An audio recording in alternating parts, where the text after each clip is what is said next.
ենք լսում։ Ներողություն, դուք ինձ ձայնից զրկում եք։ Իմ հերթն է, պարոն Բաղդասարյան, խնդրում եմ թողեք արտահայտել։ Պարոն Գյուրեղյանը չի խոսել Պարոն Փաշինյան, 2018 թվականի հեղափոխության խոստումներից մեկը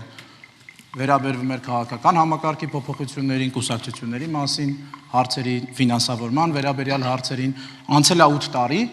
ու մենք այսօր ստեղ կանգնած խոսում ենք, որ ինչ որ կուսակցությունների ֆինանսավորումներ չգիտենք որտեղից է, ոնց է,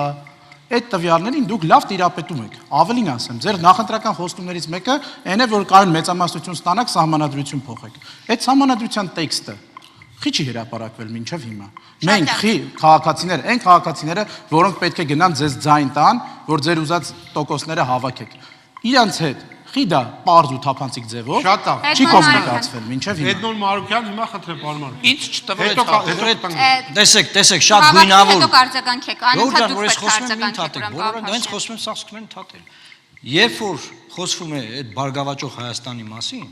2 օր առաջ քաղաքացիական տարբեր քաղաքական ուժերի ակտիվիստներ են ծեծվել, հղի կնոջը քաշել, աշկի տակը խփել, բան արել։ Այսինքն այս բռնությունները քաղաքական որ երկում կան, դա ընտրական իրավունքի ոտնահարման ցցուն դեպքեր են։ Վարչական ռեսուրս կիրառվում է, միանշանակ կիրառվում է։ Այն ինչ որ կատարվում է օդանավակայանում, դա նույնպես ապօրինություն է։ Այսինքն բազմաթիվ բաներ են արվում։ Հիմա մենք խոսում ենք AI գործարանի մասին, բայց ամենակարևոր բանը ո՞րն է, որ ժողովրդի կամ արտահայտության վրա ազդեցություն չլինի։ Հիմա այդ ազդեցությունը կա իշխանության կողմից։ Շատ լավ, պարոն Փաշինյան, խնդրեմ։ Նախ ես որպես Հայաստանի Հանրապետության վարչապետ եւ քաղաքացիական պայմանագիր կուսակցության վարչապետի տեխնացու դատապարտում եմ բռնության ցանկացած դրսևորում, անկախ ում նկատմամբ է եւ ինչ կոնտեքստում։ Ես շնորհակալ եմ ձեզ, որ դուք հիշեցրիք, որ մենք ժամանակին խոսել ենք նոր սահմանադրություն ընդունելու մասին, բայց այո, եւ ես ընդունում եմ այդ քննադատությունը, բայց եկեք չմոռանանք հանգամանքները, որովհետեւ 2020 թվականը ա եղել կովիդը, ա եղել պատերազմը, ա եղել ընդհուպ այն ժամանակ հարցեր ծագում, որ պետքա վերադառնալ կիսանախագահական համակարգին, այսինքն Հայաստանը որոշակի ցնցումների միջով անցել եւ մենք պետք է տեսնեինք կառավարման որ համակարգի վրա ենք մեր շեշտը դնում։ Ինչ վերաբերվում է կուսակցություններին, մեր գործընկեր կուսակցությունները կվկայեն, նրանք ովքեր ընտրություններին մասնակցել են եւ որոշակի արդյունքներ են արձանագրել, պարտադիր չի որ շեմի հաղթահարման, նրանք պետական բյուջեից ֆինանսավորում են ստանում, նրանք պետական բյուջեից այդ ֆինանսավորումները էականորեն, ես հիմա կոնկրետ տոկոսներ չեմ նշի, պարոն Մարուկյանի հարցին էլ արձագանքեք եւ մյուսներին հնարավորություն արձագանքեմ իմ բանի հետ կապված։ Խնդրեմ։ Պարոն Փաշինյան, նախ իմ հարցը վերաբերվում էր նոր սահմանադրությունը, ինչի մասին է։ Կիսանախագահական է, նախագահական է, ինչի մասին է։ Մենք չգիտենք, քաղաքացիները չգիտեն, բայց դուք մարդկանցից ուզում եք այդ քվեն, որ գնաք ընտրվեք։ Ուր է այդ սահմանադրության տեքստը։ Ձեր նախընտրական ծրագրի կարևորագույն կետերից մեկի բովանդակությունը ինչի մասին է։ Երկրորդ, որ ասում եք պետական ֆինանսավորում։ Հասկանում եմ, նորմալ է, այն ուժերը, որ համապատասխան տոկոս ստացել են, ստանում են պետական ֆինանսավորում։ Բայց այստեղ եկել եք, կասկածում եք ինչ-որ ուժերի ֆինանսավորման վրա։ Դուք տիրապետում եք այդ բոլոր գործիքներին։ Ինչի՞ չեք բացահայտում այդ ամեն ինչը։ Շատ լավ, շնորհակալ։ Ինչի՞ է ստացվում այնպես, որ խաղի կանոնները վերաբերվում են մենակ մեծ ուժերի, այն ուժերը, ովքեր չեն տիրապետում։ Ես այս ընթացքում ամենակիչն եմ խոսել, ավարտեմ ու վերջացնում եմ, պարոն Ղազարյան։ Կարճ։ Այդ իրականությունը հետևյալն է, այդ խաղի կանոնները մեր համար չեն, մեր նման ուժերի համար չեն, այդ խաղի կանոնները ձեր համար են։ Ով մեծ ուժերը, մեծ ֆինանսական հնարավորություն, վարչական ռեսուրս, իրանք կարող են դա խաղալ։ Բայց մենք խախտենք ձեռներս միանգամից։ Անջատեք պարոն Գյուրեղյանի միկրոֆոնը։ Նախ մենք մեր սահմանադրության հիմնական դրույթների մասին խոսել ենք եւ ասել ենք, որ կարծում ենք, որ պետք է լինի խորհրդարանական ընտրություններ եւ ընդհանուր հայեցակարգային process-ները ներկայացրել ենք, բայց ես ձեր ասացի երկրորդ մասի հետ կապված ես ընդունում եմ, որ այդտեղ ունենք մենք անելիք, որ մենք պետքա բացենք կուսակցությունների ֆինանսավորում, բայց ես ուզում եմ անկեղծ առանց սեթևեթանքի ասեմ, ինչն է եղել նաեւ պատճառը, որ մենք դա չենք արել, որովհետեւ Հայաստանում երբ որ այդ ուղղություններով ծախսեր են բացվում բյուջեում, առաջին ռեակցիան այն է, որ այսքան սոցիալական խնդրեմ կա, ելի սկսեցին քաղաքական կուսակցություններին ֆինանսավորել եւ այլն եւ այդպես շարունակ, բայց մենք առաջիկայում դա անելու ենք, ավելին, մենք հիմա համընդհանուր հայտարարագրման համակարգում նախ հասարակական կազմակերպությունների համար, հետագայում նաև կուսակցությունների համար կդնենք դրույթ, որ քաղաքացին իր ընտրությամբ, իր սոցիալական կրեդիտից կկարողանա ֆինանսավորում ուղղել հասարակական կազմակերպություններին հիմա լրատվամիջոցներին, բայց հիմա ես ձեր ասածը ընդունում եմ ի գիտություն եւ ես կարող եմ ասել, որ մենք լրջորեն կմտածենք այդ թվում կուսակցություններին ֆինանսավորում ուղղելու մասին։ Հետո Լևոն Սուրաբյան։ Թույլ տակ ես բոլոր հարցերին անդրադառնամ, որտեղ ինչքան ժամանակ չկա այդ հնարավորությունը։ Առաջինը ամենակարևորը, պարոն Փաշինյանը շատ այտենց վարպետորեն թաքնվում է բանակի հետևում, բայց ինձ համար ինքը մարդ է, որը առանց տղամարդկության կարող է կանգնել զոհվածի մոր վրա գոռա, վիրավորել ընտանիքների անդամների։ Մի րոպե։ Պարոն Թաթյան պայմանավորվել եք, բայց մյուսը դուք արդեն զրկվեցիք հարցի իրավունքից։ Փաշինյանը ասում է Լևոն Սուրաբյան։ Տղային կարգի Պարոն Փաշինյան մի միջամտեք, պարոն Թաթյան ձեր միկրոֆոնը անջատած է։ Պարոն Կարապետյան։ Պարոն Սուրաբյան։ տղուկ կարգի Պարոն Նիկոլ Փաշինյանի միկրոֆոնը անջատեք երկուսինը։ Մի րոպե։ Պարոն Փաշինյան, չի կարելի։ Պարոն Փաշինյան, անջատեք Փաշինյանի ձայնը, անջատեք Թաթյանի ձայնը։ Խոսելու եք, պարոն Սիմոնյան։ Պարոն Կարապետյան, խնդրեմ։ Հետո դուք պարոն Սուրաբյան։ Մեկը Փաշինյանի ձայնը անջատած չի կարող պատասխանի։ Խնդրեմ։ Մենք պետք է կենտրոնանանք այն խնդիրների վրա, որը ապագայում է մեզ սպասում, քննարկումները հիմնական տեխնիկական հարցերի մասին էին, բացի մի քանի հարցերից, ես ուզում եմ բոլորի առջև ասել, որ քիչ առաջ ընդունվեց, որ արտաքին հետախուզության ծառայությունը տեղեկացրել է երկրի ղեկավարներին այն մասին, որ Ադրբեջանում ծավալվում է 300 ադրբեջանցիների Հայաստան տեղափոխվելու հարց։ Եվ այդ մասին դուք էլ ասեցիք, որ ինստիտուցիոնալ ինստիտուտները աշխատում են։ Այո, աշխատում են։ Պատմեք Հայաստանի ժողովրդին, Հայաստանի ժողովուրդ, իմացեք։ Հարևան երկրի ղեկավարը ամեն օր խոսում է, որ իրենք պետք է վերադառնան մեր օղեր։ Այդ մասին երկրի ղեկավարությունը չի ասում։ Պարոն Կարապետյան, շատ լավ։ Լևոն Սուրաբյան, հետո Գուրգեն Սիմոնյան եւ Սուրեն Պետրոսյան։ Ուրեմն այստեղ Նիկոլ Փաշինյանը ներկայացրեց Ղարաբաղյան շարժումը որպես թակարդ, որի մեջ մենք հայտնվել ենք, եւ ես ուզում եմ իրեն ասել, որ շարժման գլխավոր առիթը եւ պատճառաբանությունը եղել է Լեռնային Ղարաբաղի բնակչությանը ցեղասպանությունից փրկելու նպատակը։ Մի բան, որ կատարվեց հենց Նիկոլ Փաշինյանի ժամանակ,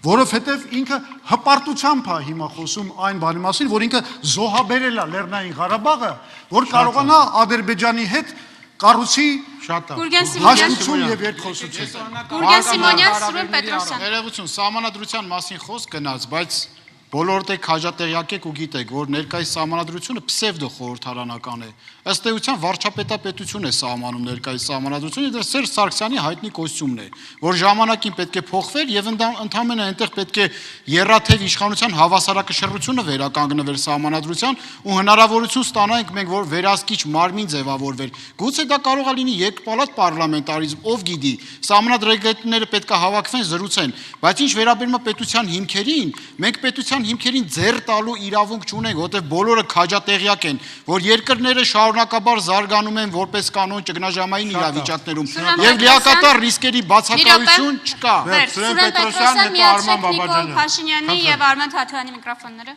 Ես ուզում եմ եւս մեկ անգամ հիշեցնել, որ պարոն Փաշինյանը իմ հարցին չպատասխանեց անվտանգային մեխանիզմների հետ կապված, որոնք են լինելու անվտանգային մեխանիզմները եւ շատ կարճ դիտարկում։ Դուք ասացիք, որ 96 թվականին լուծված է եղել ըստ էության Արցախի հարցը։ Ես ուզում եմ եւս մեկ անգամ հիշեցնել, որ ԵԱՀԿ-ի համանախագահողների խումբը ձևավորված է ՄԱԿ-ի անվտանգության մշտական ներկայացուցիչներից 5 միջուկային գերտերություններից 3-ով։ Սա նշանակում է, որ Արցախը ոչ թե լուծված է, այլտեղ եղել է խնդիր, որին մասնակից են եղել 3 գերտերություններ միջուկային՝ Ֆրանսիա, Ռուսաստան եւ Միացյալ Նահանգներ։ Այսինքն եղել է խնդիր։ Հայաստանը ես համոզված եմ, որևիցե մեկը չի կարծում, որ եղել է գերտերություն, որ այդ 3 գերտերությունները հավաքվել են, որպեսզի Հայաստանի Հանրապետությանը համոզեն, այնինչը չի պատկանում իրեն տալ Ադրբեջանին։ Այսինքն հարց է եղել, չէ՞ խնդիր։ Պետական մարմինների աշխատանքի մասին ես կարծում եմ, որտեղ մենք լուրջ թերություն ունենք, որտեղ վերջին օրերին ամեն օր գրեթե օրը մի քանի անգամ լսում ենք, թե ինչպես են ընտրակաշարքի վերաբերյալ ուրեմն ձայնագրություններ շրջանառվում հատուկ քննչական ծառայության կամ հակակոռուպցիոն կոմիտեի կողմից եւ տեսնում ենք նաեւ որ համակարգված մի կենտրոնից այդ բոլորը շատ կոնկրետ քաղաքական ուժի համար աշխատանքներ են իրականացնում հիմա էլ տեսնում ենք որ 100,000-ով որոշել են Հայաստան ուրեմն ընտրողներ բերել Ռուսաստանում մեր Հայաստանի քաղաքացի քույրերին ու եղբայրներին բերել են ու սա ուղղակի դիվերսիա է Հայաստանի նկատմամբ իսկ այդ ընտրակաշարքները ուղղակի սահմանադրական կարգի նկատմամբ ոտնձգություն է ու պետական մարմինները փոխանակ այդ քաղաքական ուժերին ուժեղ Հայաստան Ծառուկյան, Քոչարյան, դրանց ընդհանրապես արգելեր մասնակցել այս ընտրություններին, ուրեմն թույլ է տալիս այս ընտրություններին մասնակցել, ուղղակի դելեգիտիմացնում է եւ բարկաբեկում է այս ընտրությունները։ Գևորգ Կարապետյան, Արման Թաթոյան, Նիկոլ Փաշինյան եւ ավարտում ենք։ Բայց իմ հարցը ես չամփոփեմ։ Չէ, ամփոփում չկա հարցի, բան։ Ինչի ձայն չեք տալիս։ Ձեզնից առաջ ոչ ոքի հարցը չամփոփում։ Պարոն Ղազարյան, միակ լուսավոր կետը նա է, որ ինչ որ բան եմ ներկայացնում, իրանից չեք ուզում ձայն տակ, հա։ Հերիքա խլեք Հերիքա չի ժամանակը ձայնի իրավունք ունեմ տվեք Անդաղդասարյան, դուք էլ կխոսեք, բայց այս շրջանում վերջին 3 րոպեն է, արդեն գնաց կես րոպեն։ Հունիսի 4-ն է, ես հիմա էլ եմ ձեզ զգուշացնում, որ եթե այսպես շարունակեք իշխանավարել, շարունակեք այս երրորդ հանրապետության, սովետական Հայաստանի իրավահաջորդության, մնացած քաղաքականությունը շարունակեք, մենք եւս ունենալու ենք չպաշտպանված սահմաններ, Ադրբեջանի անընդհատ նկրտումներ մեր նկատմամբ հաջորդ իշխանությունների վրա բարդվելու է ավելի չլուծելի խնդիրներ եւ ունենալու ենք առնվազն Սյունիքի եւ Գեղարքունիքի կորուստ եւ Հայաստանի ավարտ։ Սիրելի քաղաքացիներ, Նիկոլ Փաշինյանը խոսում է բանակից, բայց ինձ համար ինքը մարդ է, որը կարող է իրականում նվաստացնում է ու վիրավորում է զինվորի ընտանիքին ու մորը։ Երկրորդ, Հայաստանի սահմանադրության մեջ 2019-20 այդ որևէ թվականներին ես եղել եմ սահմանադրական բարեփոխումների հանձնաժողովների անդամ։ Երբեք չի եղել Ալիևի պահանջով անկախության հռչակագիր հանելու հարց։ Դա առաջ է եկել 2024 թվականին։ Դրա համար է Նիկոլ Փաշինյանը դա առաջ բերել։ Եվ երրորդ, վարչական ռեսուրսի հետ կապված։ Ես հրապարակել եմ մի քանի ձայնագրություն, ինչպես են համայնքապետերը պարտադրում դպրոցի մանկապարտեզի տնօրեններին հաճախել Նիկոլ Փաշինյանի հավաքներին։ Ոչ մի արձագանք։ Հիմա խոսում ենք վարչական ռեսուրսից։ Հայաստանի արտաքին հետախուզության ծառայությունը ներկայացնում է Ադրբեջանի ներսում տեղի ունեցող ինչ որ process-ներ եւ մատը պահում է զարկերակի վրա։ Մենք փակել ենք ընդհանրապես այսպես կոչված արևմտյան Ադրբեջանի եւ ադրբեջանցիների վերադարձի թեման եւ ես չեմ թաքցնում մենք դա փակել ենք 500,000 հայերի Ադրբեջան վերադառնալու թեման փակելով ինչ վերաբերվում է Լեռնային Ղարաբաղը զոհաբերելուն Լեռնային Ղարաբաղը ես չեմ զոհաբերել ընդհակառակը Հայաստանն է զոհաբերված եղել Ղարաբաղյան շարժմանը, իսկ Լեռնային Ղարաբաղը զոհաբերել են Լեռնային Ղարաբաղի պսևդո էլիտան Սաղվել Շահրամանյանի գլխավորությամբ, որը ստացել է աջակցություն Ղարաբաղում իշխանափոխություն անելու եւ այսօրվա Հայաստանի ընդդիմության ներկայացուցիչների աջակցությամբ, ովքեր խոստանում էին նույնը անել Հայաստանում եւ Հայաստանի հետ, այսինքն Հայաստանի պետականությունը նույնպես ծնկի բերել։ Ինչ վերաբերվում է